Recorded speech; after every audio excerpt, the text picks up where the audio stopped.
You don't even have your coat off when the email lands in your inbox. It pings just as you're walking through the door, still holding your travel mug, your keys. The half-crumpled receipt from the train station bodega. The subject line is short: Leadership Transition Update. You click distractedly while balancing your bag on the edge of your chair. And that's when you see it. A new name. A name you've never heard before, let alone met. Effective immediately, the board has appointed Graham L. Covington as the new CEO of Larkwell and Finch. The email includes some glossy language about visionary leadership and accelerating innovation, plus a corporate headshot that looks like it was taken on the deck of a private yacht. Teeth too white, smile too perfect, no soul in the eyes. You blink at the screen. No warning, no memo last week, no whisper by the vending machine. Just this. You text a colleague in HR. Did you know about this? They reply with a single word: nope. Something shifts in your chest. Not fear exactly. Not yet. But unease. You've been at this company for 5 years. Not flashy, not high up, but dependable. You handle deadlines. You don't miss meetings. You never take the last donut. Still, you know what this kind of change can mean. New blood at the top almost always means someone below is about to bleed. You open your schedule. Sure enough, a calendar event has appeared out of nowhere. Meet and greet G. Covington, 10 a.m., mandatory. It's 9:14 now. You sip your coffee. It's lukewarm and slightly bitter, just like your gut feeling. You head down to the 10th floor where they've gathered everyone into the big conference room, overcrowded and slightly too cold fluorescent lights flickering, like they know something you don't. Then he walks in, tall, tanned, expensively casual. He looks like a startup billionaire in a crime show, the guy who charms talk show hosts, but somehow never has fingerprints. He doesn't introduce himself. He just starts talking about efficiency, change, legacy systems. He says the word restructure 3 times in 4 minutes. You glance at the guy next to you whose face has gone pale. By the end of the speech, 2 people have already been called out of the room. Neither of them comes back. And you're starting to feel it now, that thrum in your bones that says, you're next. You try to stay calm, focus on your screen, finish your task list. But at exactly 11:17, you get the message. Please come to the 17th floor, now. No name, no context. You grab your notebook, walk to the elevator, and press the button like it's a detonator. On the ride up, you try to convince yourself this is routine. Maybe a department reorg, maybe a role reshuffle. But the voice in your head whispers no one ever gets promoted in silence.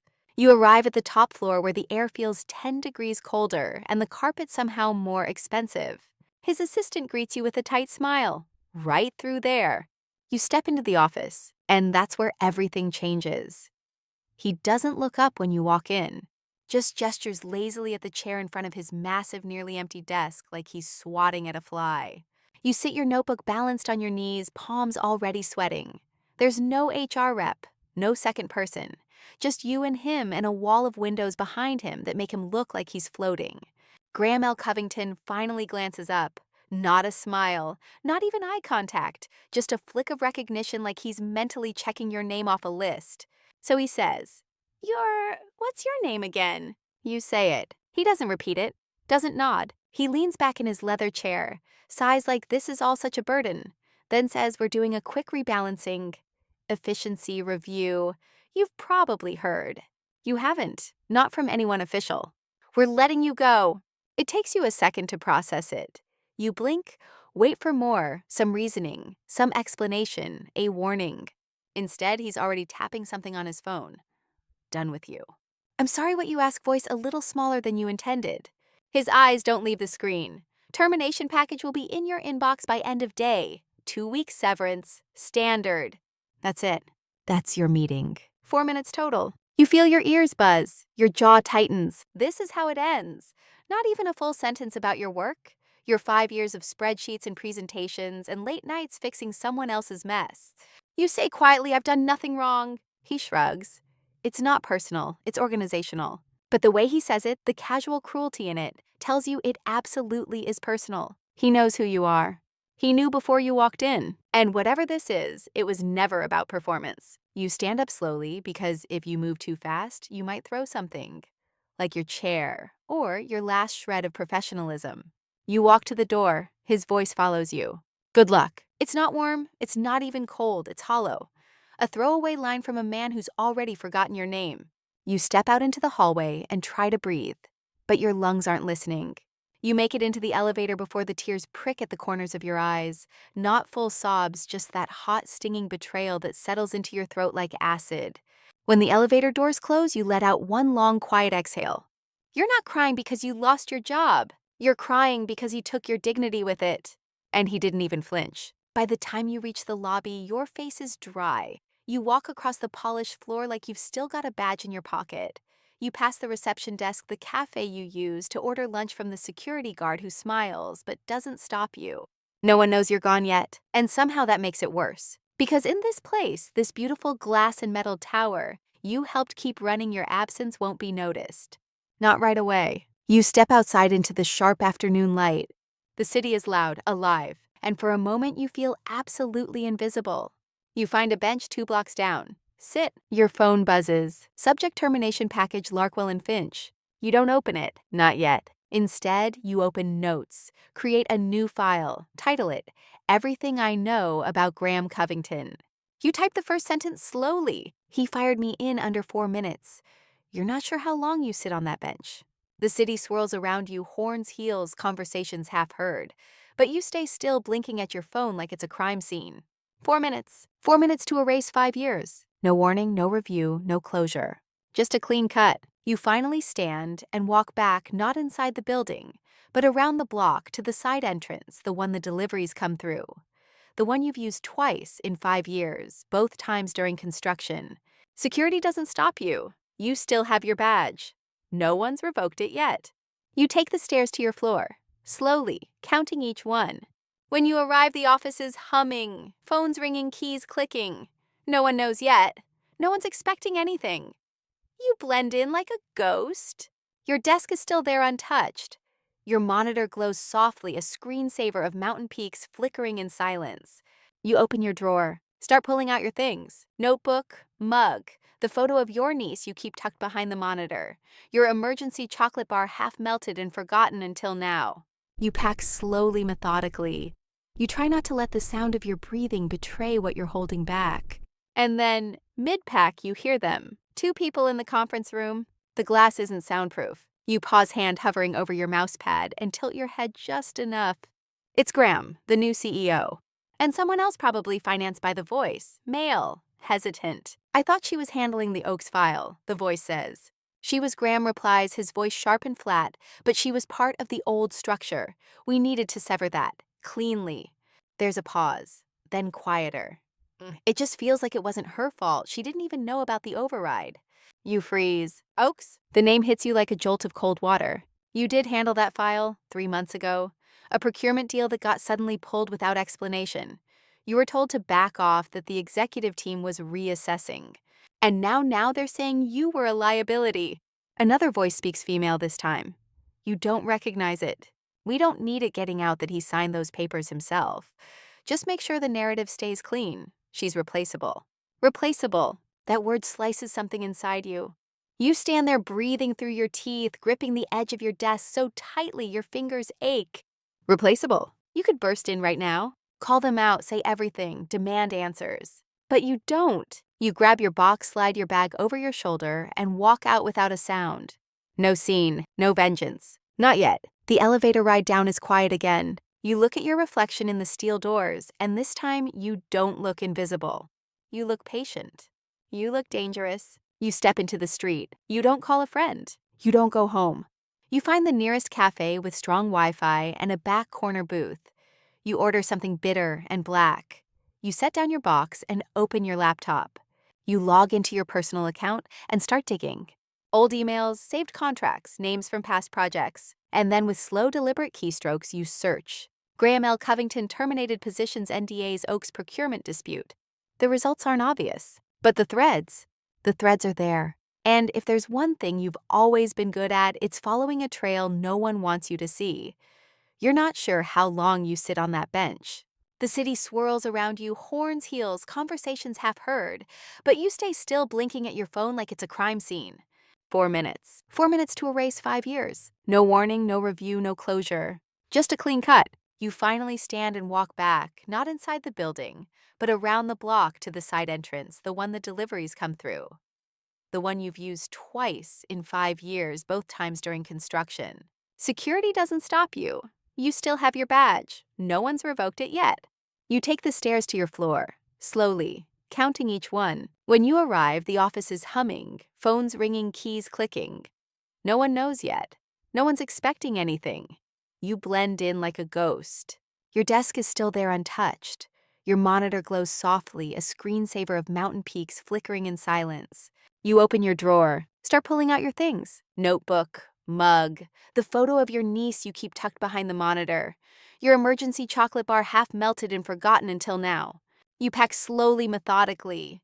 You try not to let the sound of your breathing betray what you're holding back. And then mid-pack you hear them. 2 people in the conference room. The glass isn't soundproof. You pause, hand hovering over your mouse pad, and tilt your head just enough. It's Graham, the new CEO. And someone else probably financed by the voice. Male, hesitant. I thought she was handling the Oaks file, the voice says. She was. Graham replies, his voice sharp and flat. But she was part of the old structure. We needed to sever that. Cleanly. There's a pause, then quieter. It just feels like it wasn't her fault. She didn't even know about the override. You freeze. Oaks. The name hits you like a jolt of cold water. You did handle that file 3 months ago. A procurement deal that got suddenly pulled without explanation. You were told to back off, that the executive team was reassessing. And now they're saying you were a liability. Another voice speaks, female this time. You don't recognize it. We don't need it getting out that he signed those papers himself. Just make sure the narrative stays clean. She's replaceable. Replaceable. That word slices something inside you. You stand there, breathing through your teeth, gripping the edge of your desk so tightly your fingers ache. Replaceable. You could burst in right now, call them out, say everything, demand answers. But you don't. You grab your box, slide your bag over your shoulder, and walk out without a sound. No scene, no vengeance. Not yet. The elevator ride down is quiet again. You look at your reflection in the steel doors, and this time you don't look invisible. You look patient.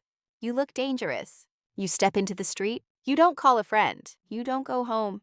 You find the nearest cafe with strong Wi-Fi and a back corner booth. You order something bitter and black. You set down your box and open your laptop. You log into your personal account and start digging. Old emails, saved contracts, names from past projects, and then with slow, deliberate keystrokes you search in Graham L. Covington terminated positions NDA's Oaks procurement dispute. The results aren't obvious, but the threads are there. And if there's one thing you've always been good at, it's following a trail no one wants you to see. You sit in that cafe for hours. Your laptop screen glows against the low brick walls, the smell of burnt espresso and sugar syrup clinging to your clothes. You haven't eaten, you haven't blinked in 10 minutes. The barista has cleaned your table twice and is starting to give you those side eyes reserved for people who might be trying to live here. You don't care. You're tracing Graham Covington's name through articles, press releases, LinkedIn connections, and buried comments on investor forums. And piece by piece, something starts to form. He's bounced around big titles, big exits, and always the same pattern: restructure, fallout, silence. He was at Rydell Systems for just under a year, left to pursue new ventures. But buried deep in a Reddit thread from a former employee is a single line. Guy nuked the culture. 3 of us walked. 1 got legal threats for posting screenshots. At Corvant Tech, similar story. The press release says he spearheaded innovation. But 5 weeks later, a key partnership was terminated under unusual legal circumstances. No details, no follow-up. You dig further. Oaks, the client tied to the file they blamed on, you turns out to be a high-risk logistics group, recently acquired by a holding company with rumored ties to shell firms. One of those names. Covington Capital LLC. Your pulse picks up. You sip your coffee. It's cold now. Still bitter. Still exactly what you need. You scroll back through your own records. You saved everything. Always did. Just in case.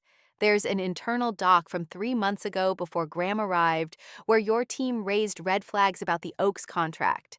Procurement irregularities. Timeline discrepancies. Your notes are clean. You'd flagged concerns. You'd followed protocol. You weren't the problem. You were the warning. And he buried you before you could make noise. You lean back, the chair creaking beneath you. The cafe hums with low music and quiet chatter. But in your mind, the volume's up. He didn't fire you to save money. He fired you to cover tracks. You stare at the screen. And the rage rises, not hot, not wild, but cold, focused. Not just because he sabotaged your reputation, but because he thought you'd go quietly. Like the others, you glance at your phone. Messages from coworkers. One from HR short sterile. Please review the enclosed documents and sign by EOD. You don't open the attachments. Instead, you open notes again. Timeline Covington Pleas Oaks connection. You begin mapping everything: dates, names, projects, email trails, contract drafts, mentions of NDAs and verbal approvals that never made it into official docs. You feel like you're building a conspiracy board without the red string. And maybe you are, but this isn't paranoia, it's precision. When you finally look up, the cafe's half closed, chairs on tables, a new barista behind the counter. You're the last one still nursing a cup. You pack your things, step into the night, and on the walk home, your feet move faster than your thoughts. By the time you unlock your apartment door, your inbox is full. One email stands out. From J. Langley at larkwell.com. Subject: You didn't deserve that. Call me. You sit down on your couch and stare at it. Janine Langley, former compliance officer, quiet, sharp, left the company last spring supposedly for family reasons. You click open. I heard what happened. Call me. There's more to this than you know. Your hands hover over the keys. This isn't revenge. Not yet. This is something bigger. You were fired. But what happens next? That's your choice. You call her. Not right away, of course. First, you pace your apartment for 20 minutes, rehearse how you'll sound, try to decide whether to come off polite or furious or broken or fine. You settle on honest, whatever that ends up sounding like. The phone rings twice. Hello? Janine Langley's voice is just as you remember, it calm, dry, with a sharpness she never needed to raise. She was one of the only people who ever made you feel like you could ask questions without being labeled difficult. You say your name. She doesn't pretend to be surprised. I figured you'd reach out. You emailed me. Exactly. You pause, then ask why. She sighs. Because I was you. Not that long ago. You sit down on the edge of your bed. I left last spring, yes, but not by choice. It was a quiet dismissal, the kind they dress up with flowers and a LinkedIn post. Because I found something I wasn't supposed to. And like you, I flagged it. You wait, breath caught. Oaks, she says. It always comes back to them. You feel the name hit again like an old bruise pressed suddenly too hard. They'd been on our radar for months. Shady audits, procurement, routing through offshore vendors, projects with zero transparency. When I pushed to escalate, my access to files started disappearing. My supervisor stopped answering emails. Then came the HR chat. You don't need her to finish. You already know the shape of it. They made it look like I'd botched a conflict of interest report. Said I crossed wires between two contracts. A nothing mistake, except it gave them an excuse. They buried you, you say. They buried me before Graham even showed up. But when he arrived, he sealed the grave. The room feels colder now. Janine continues. I don't know what they're hiding, but I know Graham's the centerpiece. I've seen those Oaks invoices routed through 3 LLCs, all signed off without proper approval. And now I'm guessing he's eliminating anyone with eyes on the paper trail.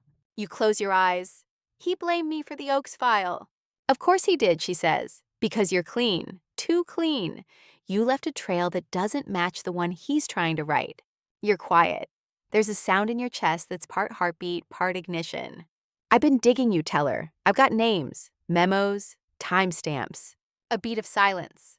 Then she says, I have a contact. You sit forward. He used to work finance for Corvent Tech back when Graham was still calling himself a disruption artist. Things went bad there. Real bad.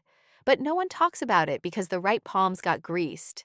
What kind of contact? An analyst. Quiet, smart, still scared but not silent. If anyone has the data to match your timeline, it's him. She sends the number through text before you hang up. You stare at the screen, fingers hovering again. Because now you know, this wasn't an isolated firing. This was a pattern, a purge, and you're not a casualty anymore. You're a witness. You text the number. Keep it brief. Hey, Janine gave me your contact. I've got questions about Covington. Call when you can. Then, almost without thinking, you open your timeline document and change the title. Covington Pattern of Elimination. Because this is no longer your exit story. It's his. You don't sleep that night. You lie in bed staring at the ceiling, the blue light of your phone dancing across the walls like restless ghosts. Every time you close your eyes, you see Graham Covington's face smiling like a man who thinks the ending is already written. At 2:16 a.m., your phone buzzes. Unknown number? You answer it without thinking. Yeah, you say voice drive from hours of silence. The voice on the other end is low. Careful, male. You're the one Janine told me about. That's me. A pause. Then I read your message. I don't talk about this often, but you need to understand Covington doesn't make mistakes. He makes removals. You sit up fully awake now. His name is Thomas. He was a junior financial analyst at Corvant Tech when Graham was CEO. Not a whistleblower, not a hero. Just a guy who saw too much and said too little until it was too late. I wasn't even on the core team, Thomas says. But I worked back-end finance support, so I saw things. Vendor payments sent to weird subsidiaries. Reports marked draft that were submitted to the board as final. I flagged a couple, softly. You know where this is going. One day I get locked out of my accounts. It says there's a server issue. HR calls me in 20 minutes later. They're smiling. Like I won something. Let me guess, you say. Severance, a polite exit. With an NDA the size of a novel, he confirms. Your stomach twists. He's just like you. Just like Janine. And God knows how many others. Did you ever talk to anyone you ask? He laughs, but it's dry. Hollow. You think anyone cares? People like Covington are fireproof. They fall upward. As long as the stock rises and the board gets their quarterly win, no one asks questions. You pause, then say what you've been holding in your chest since the moment you were fired. I'm not letting him walk this time. He goes quiet. Then what do you have? You tell him. Not everything, not the recordings, not the internal memos. But enough. Enough to make him say I might still have copies of the vendor spreadsheets. Not originals, those were purged, but drafts, versions I saved on accident. On accident. I was terrified, but not stupid. You grin. Same. He promises to dig and sends you a Proton Mail address. Send your timeline. Use aliases for now. Don't put your real name in the metadata. You nod, got it. Also, he says don't go public yet. He's not just careful, he's paranoid, he'll smell it. You hang up and sit there in the dark, the hum of your laptop filling the silence. You're not just building a story anymore. You're constructing a map of buried bodies. By sunrise, your document is split into 3 parts. The paper trail, internal emails, redacted contracts, notes from Oaks. The voices, Janine's notes, Thomas's account, and a growing list of whispers from ex-employees who've started replying to your quiet pings. The pattern, Covington's moves across companies, his exits, his silences, his scapegoats. Each folder is encrypted, backed up in 3 places. One saved under a false name on a drive that never touches the internet. You're not being dramatic. You're being precise. Because men like him don't fall on their own. They need a push. And you've got both hands steady now. The thing about collecting whispers is eventually they start to harmonize. You spend the next 3 days doing nothing but reaching out. Quietly, strategically. One message at a time. No long posts, no exposés. Just surgical strikes. LinkedIn DMs, old work emails, the occasional Facebook ping to people you haven't thought about in years. And the responses start trickling in. Some are cold, paranoid. I don't want to be involved. Please delete this message. I signed something. I can't. But some aren't. Some say I knew something was off, or he did the exact same thing to me. And once, thank God, someone else noticed. You collect their words, each one another thread in the same knotted web. A woman named Lila from Rydal Systems shares a blurry scan of an exit agreement that had the same legal phrasing as yours, down to the weird clause about data sovereignty. You don't even know what that means, but it sounds like a wall built just to keep people quiet. A former intern from Corvant sends you screenshots of internal messages, Graham joking about cleaning house with the CFO, calling someone a paper trail risk. He doesn't name the employee, but you recognize the tone. It's the same tone he used with you. Cold, clinical, smug. And then late at night you get a voice note. It's shaky, but clear. I worked procurement at Larkwell before Oaks. I saw the first draft of that contract before it disappeared. It had a different name on the approval line. Not legal, not finance. It was Graham. Handwritten. I wish I had a copy, but they scrubbed my folder after I asked too many questions. You listen to it 5 times. That's your smoking gun. You just don't have the bullet. But you're getting closer. You open your timeline, add 3 new events, color code them red. Red means confirmation. At this point, the story is writing itself. But the question burns hotter now. Why? Why go to these lengths? Why hide this? You start looking into the Oaks deal again, digging into the LLC layers the shell companies. You hit a wall, then circle around it. One holding firm leads to another, and then buried in an old trade journal you see it. Covington Capital. It was listed as a strategic funding partner for Oaks Logistics back in 2020. Quiet, unadvertised. A paragraph in a side column next to a photo of a ribbon cutting. That's it. That's the tether. Graham was invested in Oaks personally, not just as CEO, not just as a company man, privately. Which means every dollar that went into that shady contract, every procurement override, every redacted name. It wasn't just corporate malpractice. It was self-dealing. You sit back, let it sink in. You don't feel triumphant. Not yet. You feel the shift in gravity. The whispers aren't whispers anymore. They're witnesses.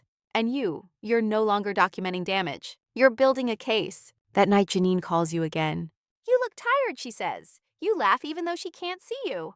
Then she says, "You need to talk to someone who can do something with this." You already know who she means. Not HR, not legal, media.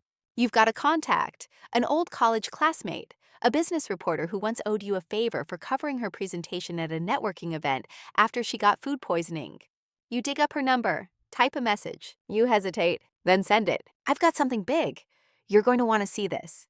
She replies faster than you expect. Not with a call, not with a text, just an email subject line, all caps, "Send everything."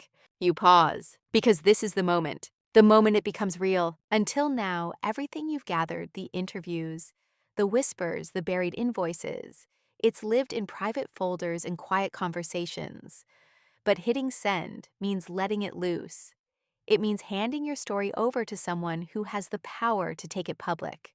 You hesitate for exactly 12 minutes. Then you draft the email. You don't editorialize. You don't vent. You do what you've always done best. You present the evidence. You attach the timeline, the correspondence logs, the internal emails you archive, the voice note from procurement, the screenshots from Rydell and Corvant, and a bullet point summary of the Oaks connection to Covington Capital.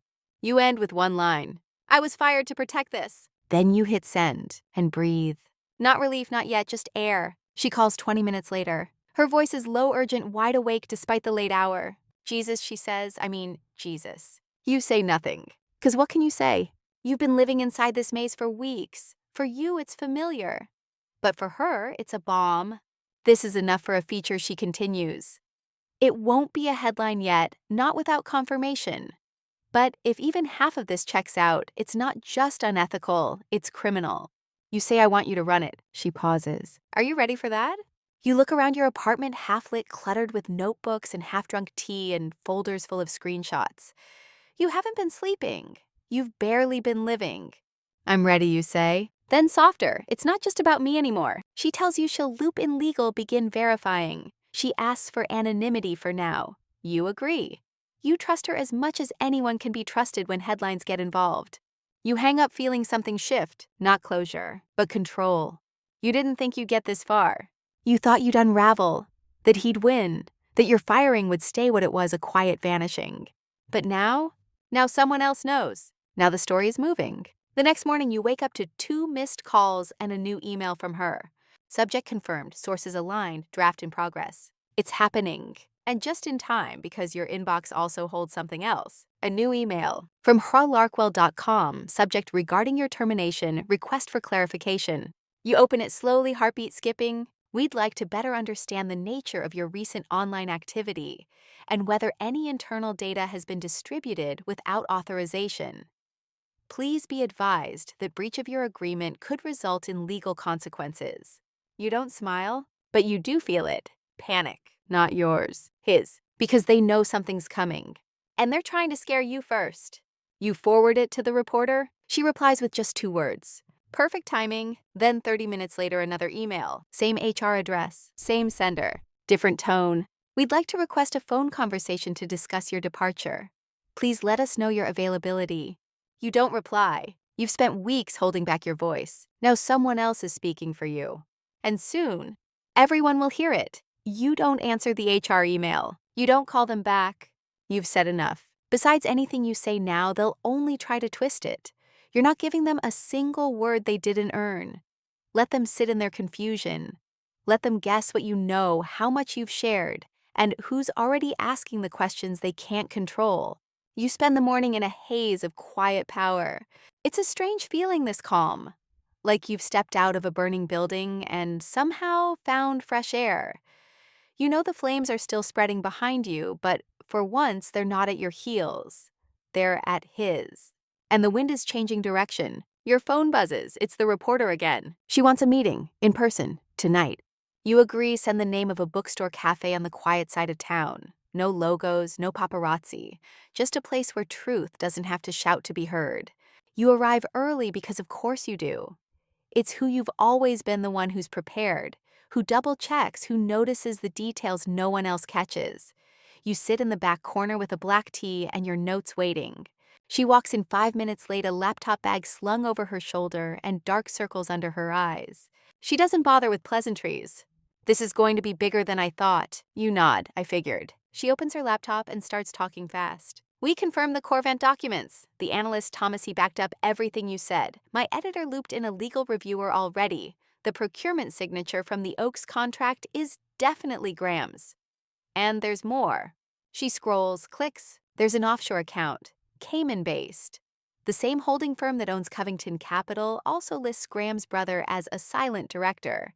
And that firm received payout spikes 3 weeks after the Oaks deal was approved. You blink. Then you say it out loud, he paid himself. She nods, through layers, but yes. It's not just unethical. It's not just corporate misbehavior. It's fraud. And they fired you to cover it. You lean back in your chair and whisper, how long until it goes live? We're finalizing now, she says. Tuesday morning, front page of the business section, digital and print. That's 4 days away. 4 days between quiet and eruption. You take another sip of your tea. You thought you'd feel excitement, vengeance, fire. But what you feel is clarity. They thought they could write the story without you. They were wrong. The reporter closes her laptop. You sure you want your name in it? You pause. You think about the voicemail from HR, the silence from your former coworkers, the way Graham looked at you like you were just a line item. Then you think about the intern who covered for you when you had the flu, the client who thanked you for being the only one who read the fine print, the girl from procurement who sent you that voice note like a confession. And you say, yes, I'm sure. She nods. Then get ready, because this is going to hit hard. You walk home under a dusky sky, the streetlights flickering on one by one like tiny spotlights warming up for a show. Your heart isn't racing. It's steady, like a drumbeat you can finally march to. Because you're not just part of the fallout anymore. You're the force behind it. You stay up late into the night backing up every file again, encrypting folders, cleaning your digital trail. And when you're done, you write a note to yourself. Just one line. You were right to fight. Then you close your laptop, and for the first time in weeks, you sleep without checking the locks twice, because the storm is coming. And for once, you're not the one being swept away. You wake up Tuesday morning with a strange electric stillness in your chest. It feels like the moment before a power outage, the world's still humming but different. You already know what's coming. You just don't know how loud it'll be. Your phone is buzzing before you even get out of bed. 6 missed calls, 12 messages, a LinkedIn notification flood so intense it slows your app. And then finally you see it. Breaking CEO of Larkwell and Finch linked to procurement scandal involving former clients and shell corporations. Right there on the homepage of the national business outlet. Top story. Your name isn't in the headline, but it's in the 3rd paragraph. Sources include internal documents, interviews with former employees, and direct testimony from your name, who was dismissed from Larkwell under suspicious circumstances, shortly after raising concerns related to the Oaks logistics contract. You sit up, read the article slowly, then again, then one more time. Each read the panic you were expecting doesn't come. You're steady. It's out there now, all of it. The timeline, the voices, the paper trail, the money. They even included quotes from Janine, from Thomas, from 3 other anonymous sources who echoed your storyline for line. Graham's photo sits at the top of the article, all teeth and designer ego. Below it, the caption, facing internal inquiry and shareholder pressure after new evidence suggests self-dealing and retaliatory terminations. You check your email. HR hasn't said a word, but someone else has. An old coworker you barely spoke to while you were there. I read the story. I'm sorry I didn't say anything sooner. You didn't deserve what happened to you. And now we all know. You stare at that message longer than the article, because that's the part they never show in movies, the ache of being believed too late. But still, it matters. Later that morning, a different message arrives from MediaGalarkwell.com, subject statement regarding recent news coverage. You click it open. It's the usual corporate spin. We take these matters seriously. Internal review. We do not comment on personnel issues. Blah, blah, blah. But it ends with one very important line. Effective immediately, Graham Covington has stepped away from his role as CEO. Stepped away. You almost laugh. Not fired, not disgraced. Just stepping away. But you know what that line really means. It means they know. It means the board saw the article, saw the evidence, saw the fire, and realized it was easier to lose him than to lose everything else. You screenshot the email, then forward it to Janine Thomas and the reporter. Checkmate. Your phone buzzes again. Calls from unknown numbers. A local news station asking for comment. A podcast producer offering airtime. You don't answer any of them. Not yet. Instead, you go for a walk. It's cold, but clear. One of those mornings that smells like frost and concrete and second chances. You walk with your hands in your coat pockets, phone silent, head up. No one recognizes you on the street. But in the right rooms and the boardrooms, inboxes, and HR huddles, you are not invisible anymore. You are unforgettable, because you didn't burn it all down. You just told the truth, and the truth did the rest. When you get home, your inbox is still buzzing. But it's one message near the bottom that stops you. From Jay Langley, subject, he's gone. You open it. Told you. We don't always need fire. Sometimes a flashlight is enough.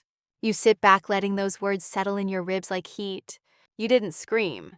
You didn't beg. You just pointed the light at the right cracks and watched the whole thing collapse on its own. It doesn't stop after the headline. If anything, it accelerates. By Wednesday morning, 3 more articles have dropped. Different outlets, different angles, same core truth. Graham Covington is radioactive. An SEC probe is under consideration. A shareholders group has demanded an emergency board meeting. Larkwell's stock takes its first serious dip in over 2 years, not a crash, but enough to get everyone's attention. And your name keeps surfacing. Not sensationalized, not exploited, just referenced, like the eye of the storm. According to a former employee who raised concerns about the contract's approval process, you didn't set out to be the voice, you just didn't want to disappear. But now you're in the center of it, and somehow it's quieter here than you expected. Maybe because you're not scrambling anymore. You're not dodging emails or making backup copies of backup copies. You're not defending yourself against a story someone else tried to write for you. You're living in your own version now. And then comes the call, not from HR, not from Graham. He's probably on a yacht somewhere trying to convince someone he's the real victim. It's Martin, your old manager. He left the company 2 years before the shakeup, took a better job elsewhere. You haven't spoken since. He calls you out of nowhere, leaves a voicemail. Saw your name in the news. I read the piece, all of it. I'm proud of you. And if you're ever ready for a fresh start, I've got a team here that needs someone who knows how to hold their ground. You play it twice, then a third time. Not because you need to hear the offer again, but because you need to feel that sentence, I'm proud of you. No one said that after they fired you. No one said it when you walked out with your things in a cardboard box. But you say it now, to yourself. Because that version of you, the one who was shaking in the elevator, who was too stunned to speak in the 4-minute meeting, they still got here. Not in spite of that moment, because of it. The world's watching now, and still there are quieter ripples. An intern from your old department DMs you. Thanks for not being silent. I didn't know people like us could do that. You want to tell them it's not about being brave. It's about being tired. Tired of being stepped over. Tired of being told that survival is a privilege. You reply, start a folder, save everything. You never know when your truth might matter. Thursday, you finally agree to a recorded interview. Not for a tabloid, not for a morning show, for a long-form business podcast. It's just you and the host in a quiet studio sipping lukewarm coffee, recording into microphones that don't interrupt or talk over you. The host asks, "What was going through your head after you got fired?" You think for a moment, then say, "At first shame, then disbelief, and eventually focus. The thing that made me good at my job is the thing that saved me. I notice details other people ignore." He nods. "What do you think your story teaches people?" You smile slow and steady. That silence isn't safety. That telling the truth might cost you everything until it gives you more than you ever expected. You leave the studio lighter, not because it's over, but because you're no longer carrying it alone. The world knows now. The headline hit. The walls shook, and you're still standing. It's a week later when the voicemail hits. You don't recognize the number. No caller ID, no subject line.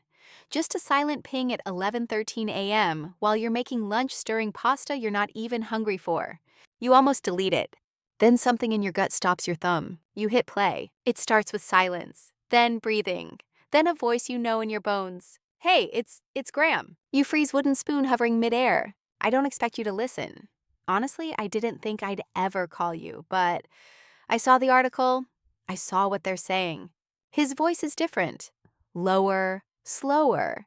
Not the confident razor-tip tone from the 4-minute meeting. This is something else. Something thinner. "I don't know what you think you know, or maybe I do. Either way, I wanted you to know that." He pauses. "It wasn't supposed to go that way." You scoff out loud. He continues. "I've made choices I regret. I've done things for reasons I can't defend in public. But that doesn't mean I'm the villain you want me to be." And there it is. The villain you want me to be, not the villain he was. I won't fight it. I know this doesn't change anything, but for what it's worth, I never hated you. You were just in the wrong place. The message ends. You don't save it. You don't delete it either. You just let it sit there, muted, small, like him. You stand in the kitchen, letting that sentence roll through you like fog. You were just in the wrong place. He still doesn't get it. You weren't in the wrong place. You were in the right place. You were the mirror he didn't want to look into. The presence he couldn't ignore. The proof he couldn't erase. He needed you gone not because you were nothing, but because you were something. The pasta boils over. You don't care. You leave the pot on the stove, grab your coat, and walk until the air bites at your skin. When you return, another voicemail is waiting. Not Graham this time. It's HR. Same tone as always, clinical, polished, one layer too polite to be trusted. "We'd like to invite you to a meeting next week to discuss your exit experience and any information you'd be willing to share regarding internal systems during your tenure." You don't respond. They're not trying to help. They're trying to mop up the blood. The next morning, someone else calls. It's not a number you recognize, but the voice. It's one of your old coworkers. Someone who sat across from you for 2 years, shared elevator rides, once cried over a breakup in the hallway, and never knew you'd overheard. "I'm sorry," they say, and you can tell it's real. "I knew what happened was wrong. I didn't want it to be me." That lands differently, because you've been there. And maybe that's the twist no one expects in revenge stories, that forgiveness isn't always for them. Sometimes it's for you. You say thank you, then hang up and delete Graham's message. Not out of anger, out of closure. You've carried his voice long enough. Now you're listening to your own. It feels like deja vu walking through those glass doors again. Same security desk, same artificial citrus air freshener in the lobby vents, same floors that squeak faintly with every step. But you're not carrying a laptop bag this time. Not a coffee. Not that quiet, sinking dread you had the day they told you to go upstairs and bring your things. No, this time you walk in empty-handed, and you leave even lighter. The receptionist recognizes you instantly. She fumbles her greeting, unsure if she should smile, look away, or apologize. You don't make it hard for her. "Just here for the 10:30. She nods. "They're expecting you. 17th floor. Of course they are. You ride the elevator up alone, but your reflection in the doors looks different now. Still quiet, still composed, but not small. The floor dings, the doors open, and there's a man waiting to greet you. Not Graham, obviously. He's in legal. You recognize him vaguely. You used to pass him on the way to finance meetings and copy rooms.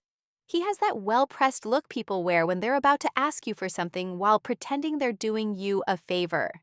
"Thanks for coming in," he says. You nod. Let's get to it. They lead you to a different conference room.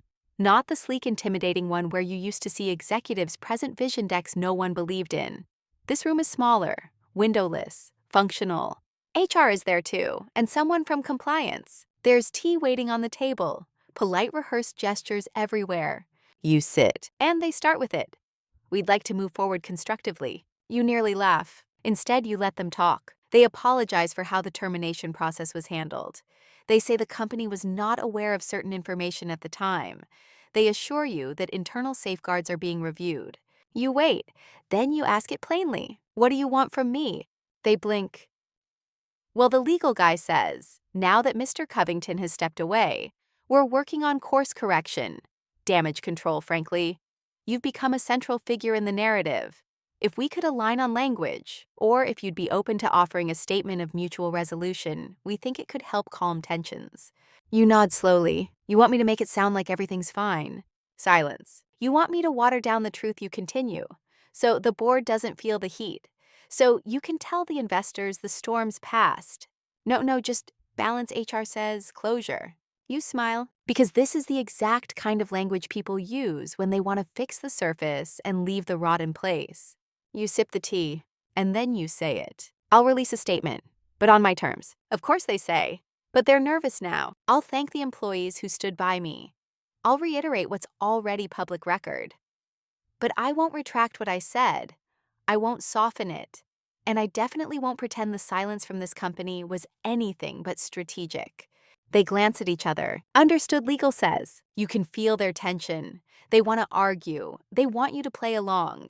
But the truth is, they lost that leverage the moment the article dropped. Now, you're not a liability. You're a spotlight. And they're hoping you don't swing it any further.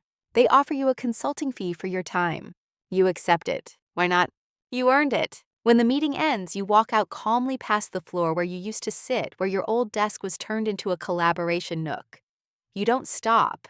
You don't look back. You reach the elevator and press the button. You don't need the corner office. You've already won something better. You don't tell anyone right away. Not Janine, not Thomas, not even the reporter. You let the meeting sit in your chest for a day, like a stone sinking slowly into still water. You weren't expecting the offer not just of a consulting fee, but of a seat at the table, however temporary. And yet, now that it's here, it feels less like an opportunity and more like a test. That night, you pace your apartment with the lights dimmed low, replaying the conversation in your head, the way legal never made eye contact, the way HR smiled too much, the way they offered everything except an actual apology. And still, the offer is real. You could walk away right now, release your final statement, let the headlines fade, let the company limp along while the press simmers, and another CEO is handpicked in a panic room filled with coffee breath and crisis strategy. Or you could step back in, not for revenge, not even for redemption, but because power, when offered on your terms, can become something else entirely. Reclamation. The next morning you meet with Martin. You didn't forget his voicemail, the invitation he left hanging like a coat on a clean hook. You meet at a quiet cafe uptown, all glass walls and soft chairs. He looks exactly the same, calm, unbothered, with that same barely there smile that always hinted he saw more than he let on. You look taller, he says, grinning. I'm wearing better shoes. He laughs, then leans forward. I meant what I said. If you want a new home, my team is building something stronger. Slower, maybe, but we lead with trust. You wouldn't have to fight to be heard. You sip your coffee. Let the offer rest on the table between you. I appreciate it, you say. Truly. But I might have one last thing to finish where I started. He nods, doesn't press, just lifts his cup in a quiet toast. Then finish it well. And that's what you decide to do. You send an email back to Larkwell. Short, clear. I will offer one statement. My own. If you'd like to arrange an official internal review or discussion around cultural repair, I'm open to consulting short-term with transparency and limited scope. I am not interested in becoming part of a branding campaign. Their reply comes quickly. Understood. Let's proceed. You write the statement that night. It's not a burn letter. It's not a press release. It's the truth. You thank the people who believed you when it was risky. You acknowledge the ones who apologized after the storm. You name the harm without naming the noise. You don't rewrite history, but you do reclaim it. It goes live the next day. And just like that, your voice becomes the final word. Not Graham's, not HR's, yours. You step into a new kind of power, not loud, not showy, but sharp. Consulting starts that Friday, 2 days a week. They ask for policy input, crisis navigation, and recommendations for internal checks and balances. You give it to them. But more than that, you give them perspective. Not as someone who fell, but as someone who refused to stay down. You walk back through those glass doors again. Not as an employee, as a storm they couldn't silence. And when one of the interns, new wide-eyed, holding a tablet too big for her frame, asks if it's true what they say about you, you smile. Depends what they're saying. She grins back, then leans in and says that you made the building shake. You nod just once. I didn't shake it, you say. I just stopped holding it up. You never expected to feel peace in the same space that broke you. But here you are. The walls haven't changed. The lights still flicker when it rains. The elevator still takes too long between the 8th and 10th floors. But when you walk into the building now, there's no spike in your chest, no coil of dread tightening around your ribs. Just footsteps, just breath, just you. Whole. You work your last consulting day without ceremony. No dramatic goodbye, no flash of closure. You meet with HR one last time. You offer 3 key suggestions: more transparency in contractor oversight, an anonymous escalation process that doesn't route through the same 2 people every time, and a system for tracking document edits company-wide. They scribble notes, they nod like it's all brand new. You know they'll only implement half of it. But still, half is more than what was there before. When the meeting ends, you don't linger. You take the elevator down alone. You press the ground floor button and watch the numbers fall. And when the doors open, you pause just long enough to glance at your reflection. You don't look like a whistleblower. You don't look like a woman who was fired in 4 minutes, dragged through silence, and dropped like she never mattered. You look like the person who outlasted the wreckage. Because you did. You step outside into late afternoon air, the kind that holds just enough warmth to feel like a beginning. You walk 2 blocks to the cafe where you met with the reporter for the first time. She's already at the table sipping her 3rd coffee. Didn't think you'd actually show, she says, smiling. I don't leave stories unfinished, you reply. She slides over a manila envelope. Thought you'd want the print copy. You open it and see the final article full spread. Page 1 of the weekend edition. The truth that got her fired, how one former employee pulled back the curtain at Larkwell and Finch. You read the first few paragraphs again. They still sting, but differently now. Like phantom pain in a scar that's already healed. She leans in. So, what's next for you? You stir your drink slowly? I don't know. But for the first time in a long time, that doesn't scare me. Because it's true. You're not rushing into another job, not grasping for a rebound title to prop up your pride. You've been hollowed out and rebuilt from the inside.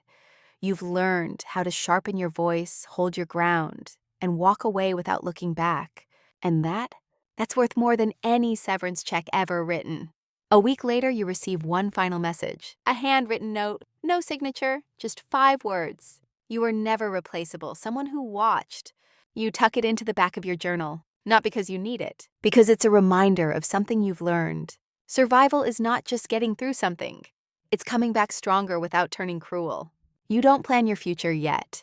Not in bullet points, not in 10-year visions. You just get up every morning now and breathe without flinching. And that's more than you hoped for. Some endings don't need applause. They don't need dramatic music or final monologues delivered on rooftops in the rain. Sometimes the most powerful endings are the ones that feel soft, simple, quiet. Like finally exhaling. Like waking up in the morning and not needing to brace for the day. Like knowing that your voice, the one you almost let go quiet, held its shape through the noise. There was a time when you thought being fired would break you. When you thought they'd taken everything. But all they really did was show you what mattered. They underestimated you, and that mistake cost them everything. You didn't get revenge, not the scorched earth kind, not the movie script kind. What you got was better. You gotta speak, and you gotta be heard. Not because you shouted, not because you burned it all down, but because you stood still, waited for the right moment, and told the truth louder than they could silence it. And now the world moves again, not on top of you, beside you. You walk through it knowing you're not defined by titles, by jobs, or by the people who tried to erase you. You are defined by the fact that you're still here, still honest, still whole. Some nights just lying still and breathing softly is enough to return home to yourself.